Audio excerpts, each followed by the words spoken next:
Envoy? Is it really you? Mihala told us you went into some place called the Garden to seek a god? When you didn't return, we took you for dead. What did you see there? The god you felt in Makutadek? The origin of the Dream Scourge? It was the act of a god this whole time? Everyone, please, please. We could get to the bottom of this if you would only let them speak. It's been weeks, Envoy. What happened?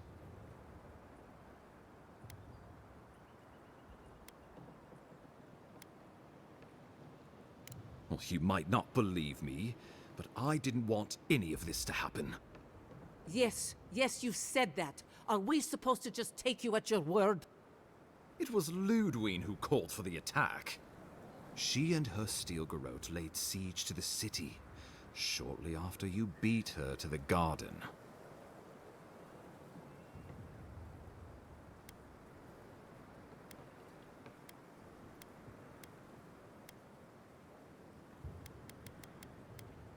You did. I kicked her corpse when you weren't looking. Just to be sure. Well, she's seen better days, but you wouldn't know it judging by how she fights. Ludwine's plowed through the militia like a knife through warm butter. All right, let's keep the similes to ourselves. Regrettably, she's not in the business of making exceptions for people she deems oathbreaker.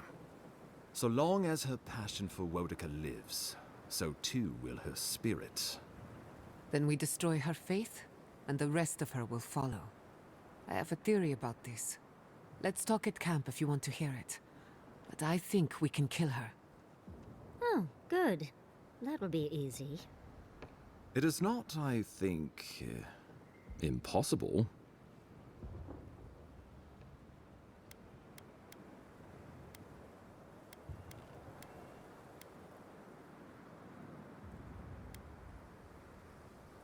I couldn't agree more. Ludwine has sent a message to the Emperor informing him of her attack. He will send advisors and reinforcements swiftly in response. What will his representatives find when they arrive? A new colony? A budding grave room? Before you face Ludwine, you should know what you're fighting for. All of you must decide, together. But whatever you decide, understand, the days of the frontier are done. Adir will come. Indeed, we are already here.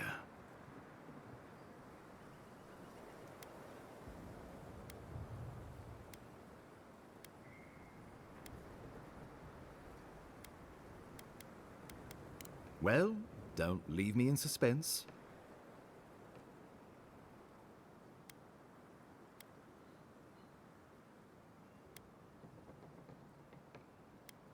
Oh, gods have mercy. Solus and her wardens stand vigil with the living lands. By grit and steel, Thirdborn stands with the living lands. Fjord and her animancers stand with the living lands. We deserve this opportunity. Thank you for believing in us. Fighting a battle together is easy. I just hope everyone's willing to stick it out when it comes to the politics. God, they made the right decision for once. Finally, some sense permeates the proceedings. On your head be the consequences. That leaves the matter of Ludwine and the Steel Garrote. She will never surrender, Envoy. You must kill her, or we will lose Paradise, and eventually the island. The living lands will never be free until we break the chain around our necks. Ludwine must die her final death. She better say her goodbyes while she can. I'm proud to fight at your side, Envoy. One last time. Let's get to work then. We've got a walking corpse to bury. The Paradise militia will be at your back. Give her no quarter. The future waits for you. Thank you for deserving it. Now, go and teach the Steel Garrote a lesson they will never forget. Show them that the living lands will not be broken across Vodika's knee. We will send reinforcements to help you reclaim the Eastern Gate. From there, work your way to the main plaza. May all the gods of Eora and the living lands protect you. Let's take back the city together. Show the Steel Garrote how the living lands takes care of its own. Let's go free a city, shall we?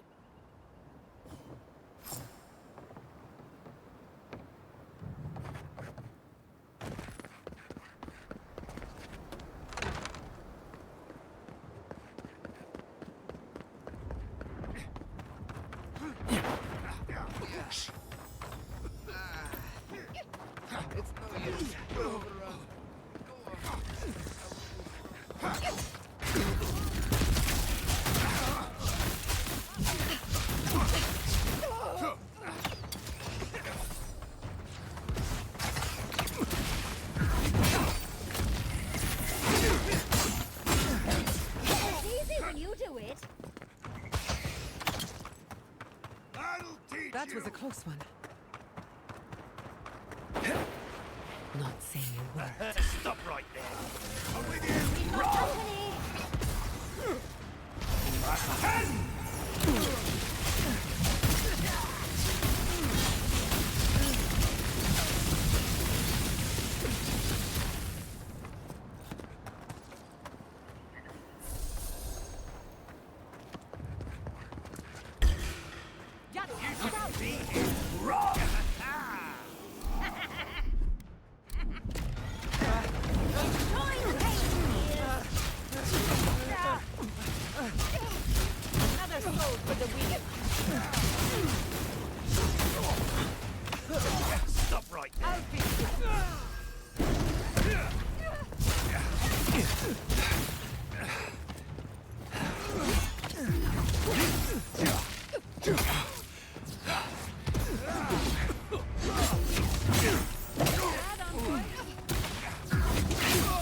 Under my protection.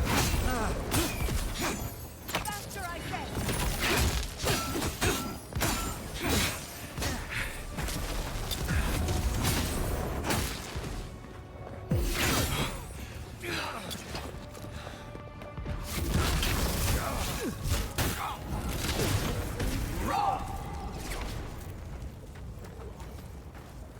Good fight.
protect your back.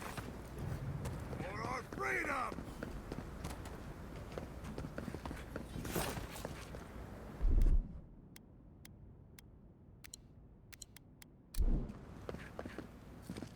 The envoy. Of course you'd be the last face I see. I guess I shouldn't be surprised to see you here.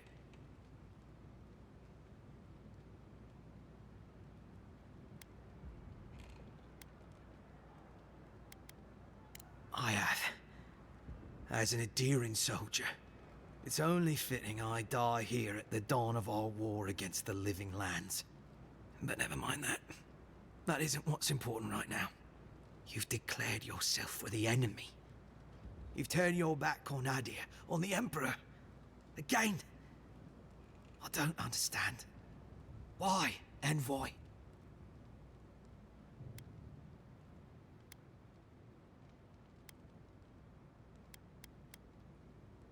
The Emperor isn't ideal.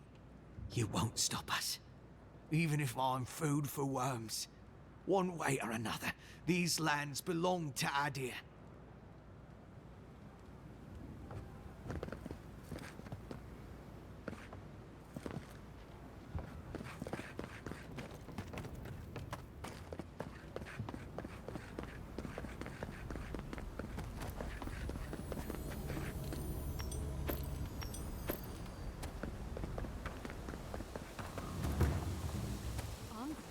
What are you doing? They're coming! Well, if you insist.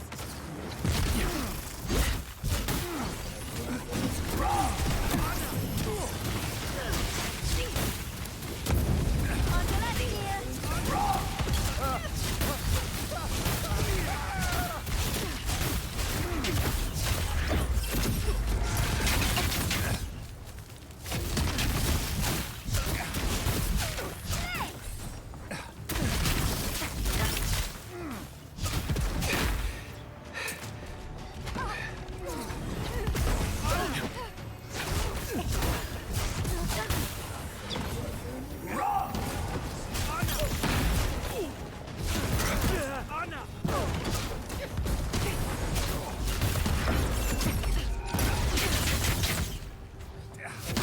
Quick as a fox!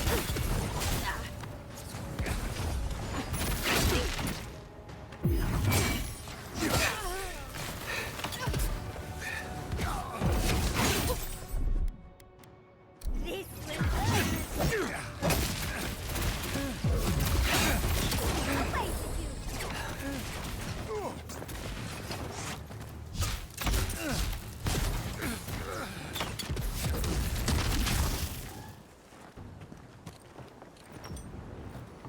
Glad that's all.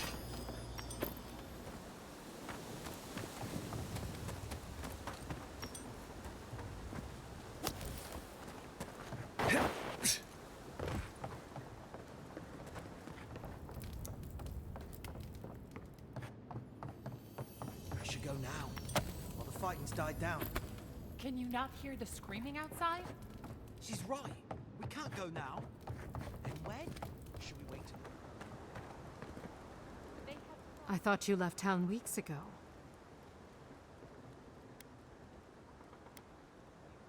Then it's a good thing we had a hero to spare. You saw what things were like. Paradise was always a powder keg. I'm surprised it took this long. Listen, one of the Garot's units is scouting up ahead, maybe 5 strong. I wouldn't want to fight them if I were you. Take this key. It'll unlock the gate to the canals. You can thank the captain who forgot it. Why should I? It's always worked before. I wish someone had stood up to the Steel Garot a long time ago. But, well, you're here now. That's what matters. Good luck.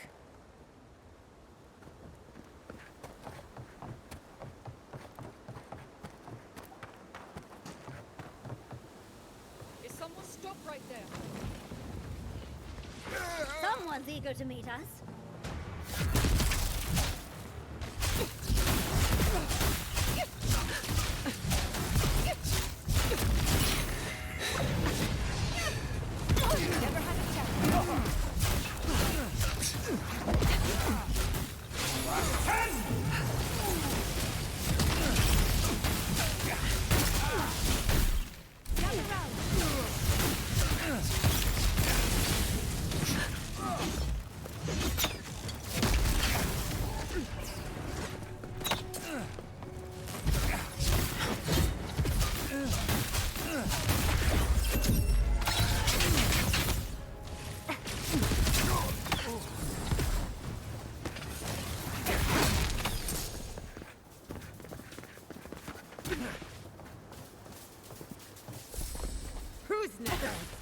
Anyone?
Demands your submission. Stand against her and fall. Let's pay Ludwig one final visit, shall we? Let's make sure she stays dead this time, all right, dearie?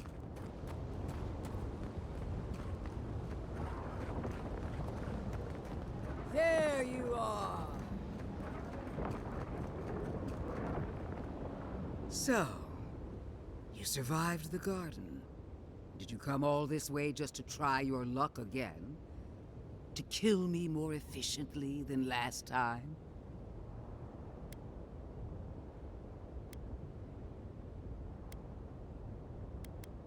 You'll get your chance. Look around, Envoy. Heelguard should have listened. He tried to bring order through compromise. He failed. Order is meant to be imposed by a stern, guiding hand.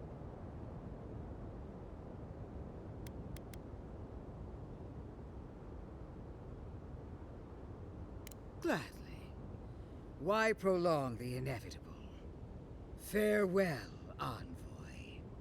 There's no coming back this time. Prepare yourself for the next world. You won't be missed, Ludwig. You showed such promise, Envoy. What is...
again!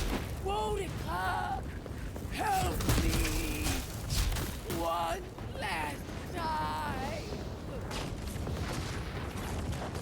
Ethic wasn't wrong! Grow up! Burning!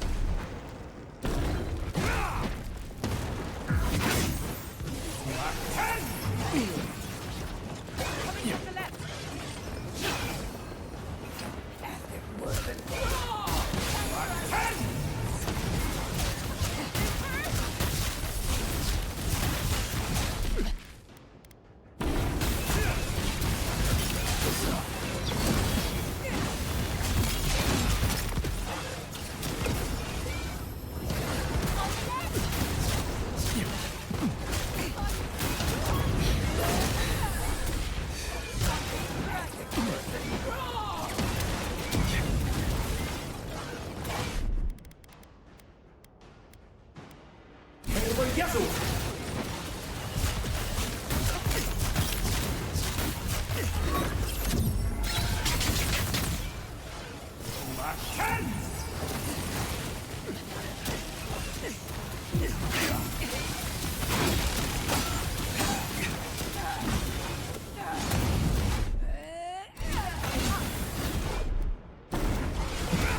Wherever Ludwig is now, she must be seething.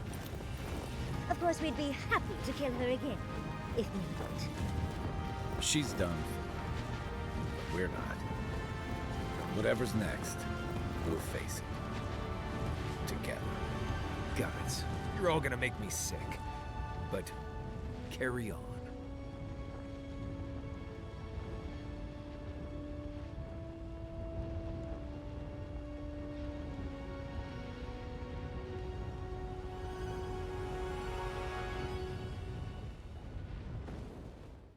Silence falls over Paradise, as though the city is holding its breath.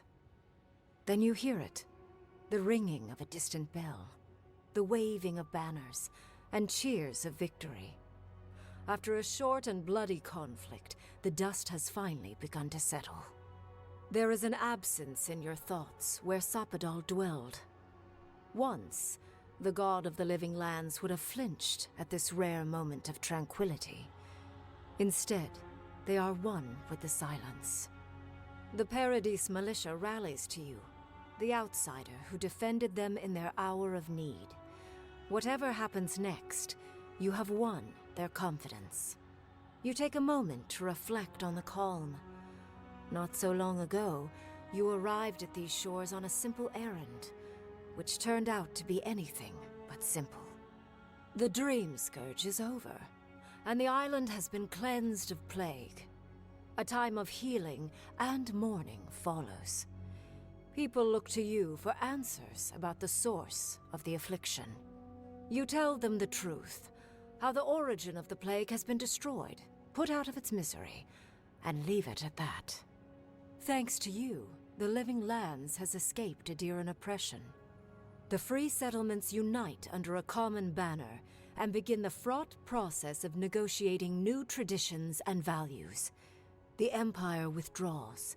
The frontier remains wild, but not for long. For the rebels of Paradise, this is not a victory they can share.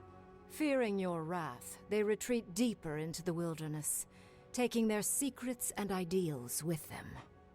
The refugees of Emerald Stair resettle in Thirdborn, bringing their skills and research to aid the local community.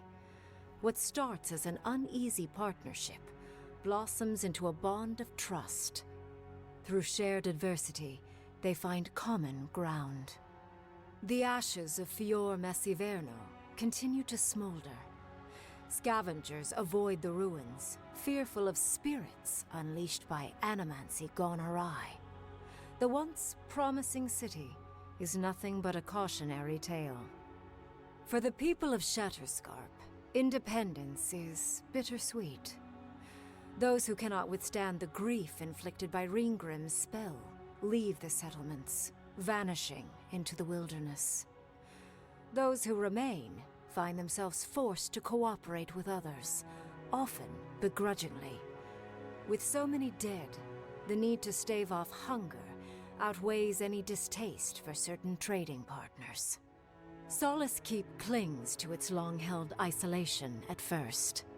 But after mourning her friend Kostya, Mihala reluctantly deigns to open the doors of the fortress. Some dwarves greet newcomers with glee. Others still mutter darkly about outsiders.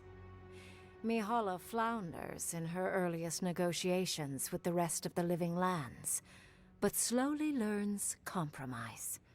She develops a taste for Valian sweets. When Kai leaves the Living Lands, he is no longer running. For the first time in many years, he can face the future. He returns to Rawatai, committed to peace for his people, those he left in Rawatai, as well as those he found in the Living Lands. He joins the Ranganui's council, counterbalancing powerful voices of isolationism and hawkishness. It is a long and difficult battle, and he is happy to fight it. With his travels alongside the envoy complete, Marius is left directionless once again. Rather than disappearing into his cups, however, Marius leans on his time among his companions to give him the strength to re-enter society and find comfort in civilization. He establishes a route between Paradise and Thirdborn, guiding travelers between the two in return for money and supplies. And while he has a reputation for being aloof, he joins the campfires from time to time, sharing stories of his time with the envoy that most travelers believe are completely made up. Giada continues to improve as an animancer. She dedicates her work to the spiritual health of the Living Lands, nurturing instead of exploiting. Others follow her example, seeking her tutelage from lands far and wide.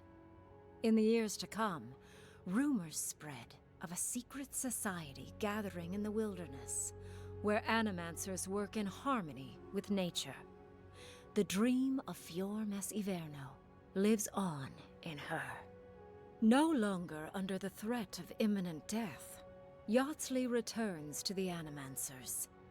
Reunited with her beloved Quilici, she helps him and the Animancers as they put their lives together after the attack on Fior Messiverno. Eventually, she even has something nice to say to Vidaro. As the days pass in contentment and relative peace, Yardsley is struck by the persistent feeling that something is missing. Though she still devotes herself to her studies of both the arcane and the godless, the restlessness never goes away. Alone in your thoughts, you feel endless opportunities stretching out before you. This is the freedom Sapadal never had. You promise to cherish it. The sounds of celebration pull you out of reverie. Many are waiting to greet you with open arms. You take a moment to catch your breath and savor it, because everything is about to change.